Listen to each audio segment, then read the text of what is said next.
آیت کا نشان ہے 12۔ میں چاہوں گا اسی جملے سے آپ مجھ سے جڑ جائیے اللہ کی اجازت سے۔ سورہ یاسین وہ سورہ کہ جسے قرآن کا دل کہا جاتا ہے، یعنی قرآن کے دل میں کیا صدا ہے آج آپ کو سنانے لگا ہوں۔ یہاں ایک معرفت کا نقطہ اور بھی سن لیجیے، عزاداران حسین بیٹھے ہیں نا، ایک بہت بزرگ عارف کا جملہ ہے،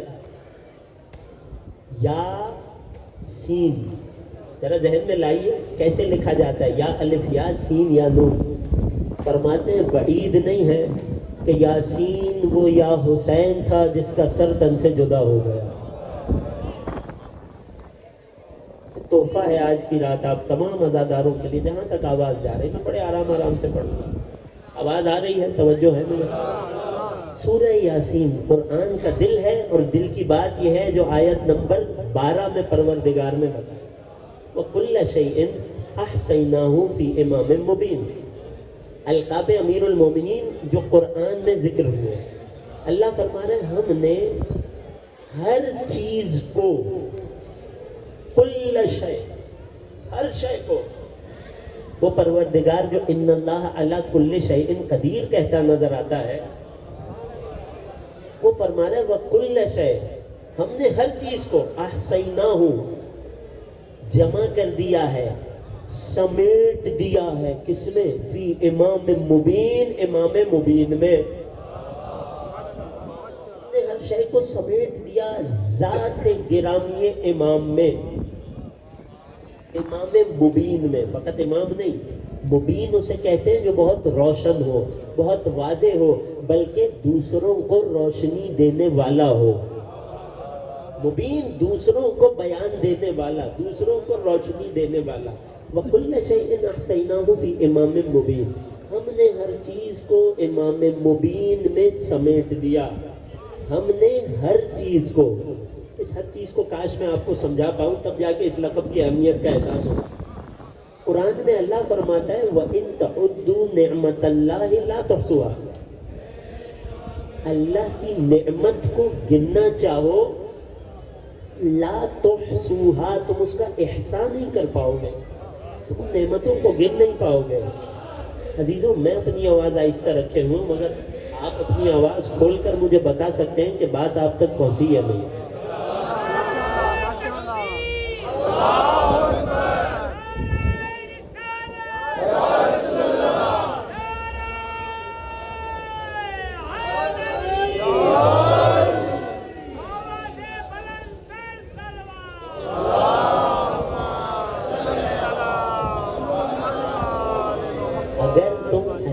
نعمتوں کو گننا چاہو گے، لا تحصوہا، تم ان نعمتوں کا احصاء نہیں کر پاؤ گے۔ وہ جو کہہ رہا ہے تم اللہ کی نعمتوں کا احصاء نہیں کر سکتے، احاطہ نہیں کر سکتے، شمار نہیں کر سکتے، وہ کہہ رہا ہے وَكُلَّ شَيْءٍ أَحْصَيْنَاهُ فِي إِمَامٍ مُبِينٍ، ہم نے امام مبین میں ہر شے کا احصاء کر دیا، ہم نے امام مبین میں ہر چیز کا احاطہ کر دیا۔ آپ نے سنا، آپ 1400 سال بعد قدم گاہ امیر المومنین پر بیٹھ کر یہ آیت سنتے ہیں تو فوراً لپک کر ذہن امامت کی طرف جاتا ہے، مگر جب یہ آیت نازل ہوئی نا تو اصحاب رسول کو نہیں خبر تھی کہ اس آیت کی مراد کیا ہے، اور یہ بھی طے ہے کہ قرآن تو کافی ہے نہیں، لہذا لوگ نبی کے در پر آئے، یا رسول اللہ مل امام المبین، امام مبین کیا ہے؟ آیت توریت ہے، لوگوں کو توریت نظر آتی تھی، علی نہیں نظر آتا تھا، نہ جانے توریت سے ان کا کیا تعلق تھا۔ یا رسول اللہ حل ہی تورات، کیا یہ امام مبین تورات ہے؟ فرمایا اللہ توریت نہیں ہے۔ حل ہوا زبور، کیا زبور ہے؟ فرمایا نہیں۔ حل ہوا انجیل، کیا یہ انجیل ہے کہ جسے امام مبین کہتے ہیں؟ میں بہت دھیما رہنے کی کوشش کر رہا ہوں، جہاں میری آواز اونچی ہو آپ کی ذمہ داری ہے مجھے بتائیں کہ قبلہ آواز آہستہ کر لیجئے، کیونکہ ہر طرف عزاداری سید الشہداء ہو رہی ہے۔ بات پہنچ گئی؟ پیغام پہنچ گیا؟ یا رسول اللہ کیا اس سے مراد انجیل ہے؟ فرمایا نہیں انجیل نہیں ہے. دیکھیں جب نبی اور امام سے حتیٰ کسی عالم کسی بڑے سے سوال کیا جائے تو سوال کا ادب یہ ہے کہ انسان سوال کر کے خاموش ہو جائے. پیچھے والوں تک آواز نہیں آ رہی؟ میرے ساتھ خدا را شامل ہو جائیے. آج کی حد تک آپ میری مجبوری کو سمجھیے, آپ میری مجبوری کو محسوس کیجیے. ادب کا تقاضا یہ ہے کہ امام سے سوال کرے اور انسان خاموش ہو جائے, جواب کے آنے کا انتظار کرے. مگر نہ جانے کیوں اتنی جلد بازی تھی, خود ہی آپشنز دے رہے ہیں, نبی کے ساتھ چوز دا بیسٹ آنسر کھیل رہے ہیں. توریت ہے نہیں, انجیل ہے نہیں, زبور ہے نہیں, پھر خود ہی فیصلہ سنا دیا. یا رسول اللہ پھر تو اس سے مراد قرآن کریم ہے, یا رسول اللہ پھر تو اس سے مراد قرآن کریم ہے. نبی خاموش تھے, گویا کسی کا انتظار کر رہے تھے, اور وہ انتظار اپنے اختتام پر پہنچا جب مسجد کی دہلیز نے علی کے قدموں کو چوما. میں آج ایسے ہی پڑھوں یا علی مشکل کشا, زندہ باد زندہ باد زندہ باد.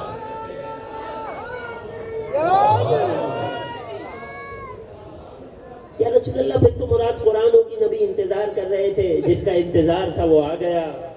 مسجد کی دہلیز نے علی کے قدموں کا بوسہ لیا. علی مسجد میں وارد ہوئے. نبی کی آنکھیں جس چہرے کی تلاش میں تھی وہ چہرہ نبی کے سامنے آ گیا. علی کا چہرہ دیکھنا عبادت ہے, یہ تمہیں اور مجھے کس نے بتایا؟ اللہ کے رسول نے بتایا. رسول کے کمالات میں ایک کمال یہ بھی تھا, پہلے عبادت خود کیا کرتے تھے پھر ہمیں سکھاتے تھے. اس عبادت میں بھی نبی ہمارے ساتھ ہم سے پہلے شریک تھے. پہلے نبی نے خود علی کے چہرے کی زیارت کی ہے, پھر بتایا ہے علی کا چہرہ دیکھنا بھی عبادت ہے. پہلے نبی نے بسم اللہ سب مل کر, پہلے نبی نے علی کی محبت کو اپنے دل میں بسا کر رکھا تھا, پھر ہمیں بتایا ہے علی کی محبت دل میں رکھنا عبادت ہے. بات پہنچ گئی. جب علی مسجد میں تشریف لائے, وہ جو بار بار اٹھ رہا تھا اب نبی نے اسے اٹھا دیا. سوال کر کہنے لگا یا رسول اللہ امام مبین سے مراد کیا ہے؟ وہ تعریف ڈیفینیشن پوچھ رہا تھا. امام مبین سے مراد کیا ہے وہ مطلب پوچھ رہا تھا. رسول نے اسے امام مبین دکھا دیا. رسول نے اسے امام مبین دکھا دیا. تو پوچھ رہا تھا وَكُلَّ شَيْءٍ أَحْصَيْنَاهُ فِي إِمَامٍ مُبِينٍ, ہم نے ہر شے کو سمیٹ کر امام مبین میں جمع کر دیا ہے. وہ امام مبین کا کیا ہے رسول نے بتا دیا. وہ امام مبین کون ہے؟ علی کی طرف اشارہ کر کے فرمایا ھذا امام مبین, علی وہ امام مبین ہے. یبین الحق من الباطل, کہ جس کا کام تمہارے لیے حق اور باطل کو بیان کرنا ہے. جس کا کام تمہارے لیے حق اور باطل کو بیان کرنا ہے. یوں آپ کی خدمت میں میں نے علی کا قرآن سے ایک اور لقب پہنچا دیا. وہ کیا لقب ہے؟ علی امام مبین ہے. علی امام مبین ہے. نبی دو ہی چیزیں تو چھوڑ کر گئے تھے, یا کتاب مبین یا امام مبین. جس تک پہنچ گیا ایک درود پڑھ دیجیے علی کیا.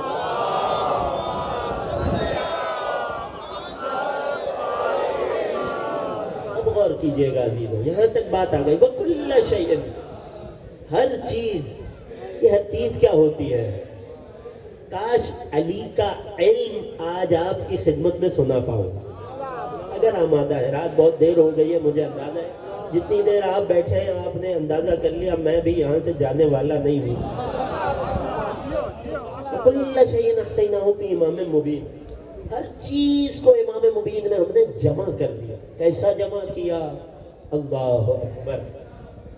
مولا کائنات کہ جن کی صفات میں سے ایک صفت یہ تھی کہ علی رسول کے شاگرد تھے.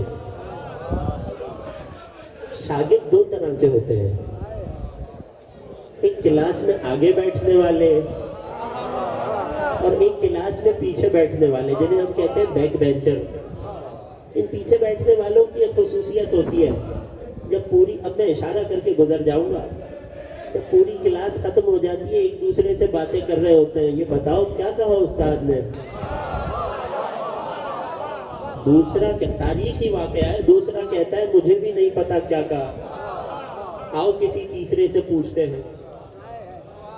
ایک ہوتے ہیں آگے بیٹھنے والے شخص، جن کی خصوصیت یہ ہوتی ہے کہ ادھر استاد کے منہ سے لفظ نکلا نہیں، ادھر انہوں نے اپنے ذہن میں اسے محفوظ کر لیا، اور پھر علی رسول کا وہ شاگرد ہے، علی رسول کا سب سے پہلا شاگرد بھی ہے، علی رسول کا سب سے پہلا شاگرد بھی ہے، اور علی رسول کا سب سے اچھا شاگرد بھی ہے۔ غور کیجئے گا، بہت سے بچے کلاس میں بہت جلدی آ جاتے مگر بہت دیر تک بات نہیں سمجھ پاتے۔ علی نبی کا سب سے پہلا شاگرد ہے اور سب سے اچھا شاگرد بھی ہے۔ کیسا شاگرد ہے کہ نبی کو جب کوئی نئی بات بتانی ہوتی تو علی کو اپنے پاس بلاتے اور بات بتاتے، یہاں تک کہ علی نے رسول سے اپنے علم سیکھنے کو اس طرح بیان کیا، کاش یہ حدیث آج قدمگاہ کے صدقے آپ تک پہنچ جائے، زکنی رسول اللہ زکن زکا، مجھے اللہ کے نبی نے، اللہ نے کیسے احسا کر دیا ہر شے کو امام مبین میں، علی فرما رہے مجھے اللہ کے نبی نے ایسے علم دیا ہے جیسے پرندہ اپنے کمسن بچے کے منہ میں دانا دیا کرتا ہے۔ غور کیجئے گا عزیزو، کسی کو کوئی چیز دینے کے کئی انداز ہوتے ہیں۔ ایک مرتبہ آپ جگ سے گلاس میں پانی ڈالیے، جگ اور گلاس میں فاصلہ ہے تو بھی پانی جائے گا۔ ایک مرتبہ کسی شخص کے ہاتھ میں کوئی چیز دیجئے، کبھی اتفاق ہوگا وہ چیز گر جائے گی، مگر ایک مرتبہ کبھی دیکھیے گا اس کیفیت کو، اگر علی کی اس حدیث اور اس کیفیت کا لطف لینا ہو، جب پرندہ اپنے کمسن بچے کے منہ میں دانا چگتا ہے تو پرندہ اس بات کو یقینی بناتا ہے میں اسے دانا ایسے کھلاؤں کہ پھر یہ دانا اس کے منہ سے کہیں گرنے نہ پائے۔ پرندہ ایک اور کام بھی کرتا ہے، دانوں میں سے جو سب سے بہترین دانے ہوتے ہیں، یہی وجہ ہے نا علی یہ فرماتے نظر آئے علمنی رسول اللہ الف باب، نبی نے مجھے علم کے 1000 باب سکھائے، نبی نے باب مدینۃ العلم کو علم کے 1000 باب عطا کیے، ان فتح لی من کل باب الف باب، اور ان 1000 بابوں کی ایک خصوصیت یہ تھی کہ ہر ایک دروازے سے مجھ علی نے 1000 علم کے دروازوں کو کھول دیا۔ کون ہے جو علی کے علم کا اندازہ لگا سکے کہ جو یہ کہتے نظر آئے لو سنیت لی الوسادہ لحکمت بین اہل التورات بالتورات، اگر میرے لیے مسند لگا دی جاتی، اگر دنیا والوں کی عقل میں یہ بات آ جاتی کہ اگر فیصلہ کروانا ہے تو علی سے کروانا ہے، اگر میرے لیے مسند لگائی جاتی توریت والوں میں توریت سے، زبور والوں میں زبور سے، انجیل والوں میں انجیل سے، اور قرآن والوں میں قرآن سے فیصلہ کرتا۔ نہیں عزیزوں، آپ نے میرا ساتھ دینا ہے، میں اس سے زیادہ آواز اونچی نہیں کروں گا آج، لیکن پیچھے والے حضرات میں دیکھ رہا ہوں کہ آپ کی توجہ میری طرف نہیں آ پا رہی۔ ایک درود پڑھیے سید ساجدین کی عظمت پر، سب مل کر۔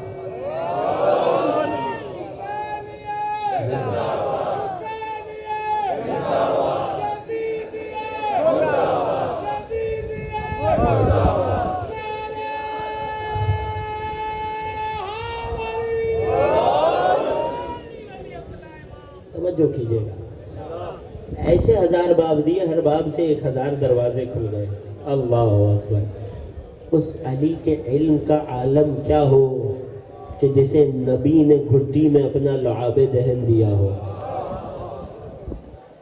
لوگ دنیا میں نبی کا لبوں سے لگا ہوا پی کر، جھوٹا میرا اور تمہارا ہوتا ہے، نبی کے لبوں سے جو لگ جائے وہی سچا ہوا کرتا ہے۔ جو لوگ نبی کا چھوڑا ہوا پی کر اتنی حدیثوں کے راوی بن گئے،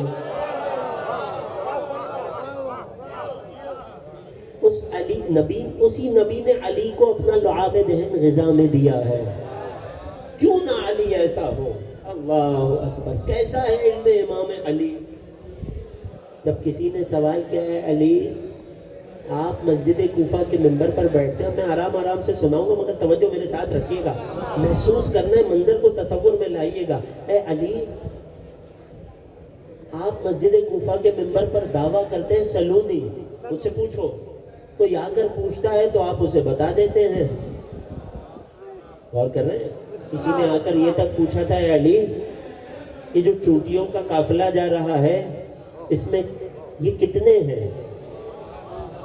فرمایا اگر میں بتا دوں گا تو گن پائے گا؟ میں علی تو تجھے یہ بھی بتا دوں اس میں نر کتنے ہیں مادے کتنے ہیں؟ علی جانتے تھے نر کتنے ہیں مادے کتنے ہیں۔ جو پہنچ گیا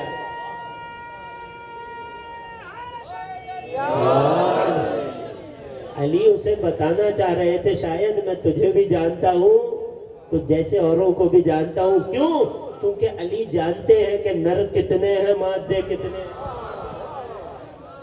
جو بھی پہنچ گیا اس تک، بات کو آگے بڑھاتے ہیں۔ کسی نے آ کر پوچھا علی میرے سر میں بال کتنے ہیں؟ اب لوگ علی جیسے امام سے اتنے حمقانہ سوال کرتے تھے، میرے سر میں بال کتنے ہیں؟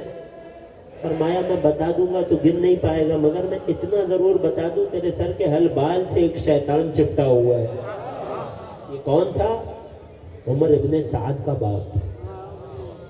جب امامت کا احترام نہیں ہوتا نا، کاش پیغام پہنچ جائے، جب امامت کا، امام کا، اہل بیت کا احترام نہیں ہوتا نا، جب اہل بیت کے احترام پر اپنی علا غالب آ جائے نا، خدا کی قسم ممبر پہ بیٹھا ہوں، ذمہ داری سے کہہ رہا ہوں، مجھے آج تمہارے درمیان بات کرنی ہے، میں لوٹ جاؤں گا، اگر دل میں مقام اہل بیت کے احترام سے زیادہ اپنی انا ہو، نسلیں برباد ہو جاتی ہیں۔